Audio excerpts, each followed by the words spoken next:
Tea அவுட்லெட்ட வந்து ஆன்லைன்ல சொல்லிக் குடுத்து, ஆஃப்லைன்ல ஆரம்பிக்கிற ஒரு மாடல் அது. என்கிட்ட யாராவது வந்து சொல்லியிருந்தா நானே சிரிச்சிருப்பேன். But when I started doing people started getting results. ஏன்னா நான் கோ த்ரூ பண்ண ஃபெயிலியர்ஸ். ஒரு லொகேஷன் செலக்ட் பண்றதுலருந்து, ஒரு மெனுவ டிசைன் பண்றதுலருந்து நெறைய சேலஞ்சஸ் இருந்தது. I lost a lot of money, time, effort.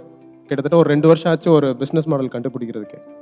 So இத வந்து சேவ் பண்ணணுங்கிற ஒரு ரீசனால தான் கோச்சிங் பண்ண ஆரம்பிச்சோம். But if you create content, you build authority. அந்த அத்தாரிட்டி மூலமா people will trust you. Because entrepreneurs need to be good story tellers. நமக்கு நல்ல கதை சொல்ல தெரியணும். இந்த கதைய வந்து ஒரு 60 செகண்ட்ல 90 செகண்ட்ல சொல்றது வந்து it is an art. Instagram எடுத்தாலே டான்ஸ் வீடியோ இருக்கும், ஃபுட் ரிவ்யூ இருக்கும். இந்த மாதிரி கான்டென்ட் தான் இருந்தது. பிஸ்னஸ் ரிலேட்டடான எஜுகேஷன் கான்டென்ட் வந்து இல்ல. இருந்திருந்ததுன்னா அது மிஸ்லீடிங்கா இருந்துச்சு. So that's where I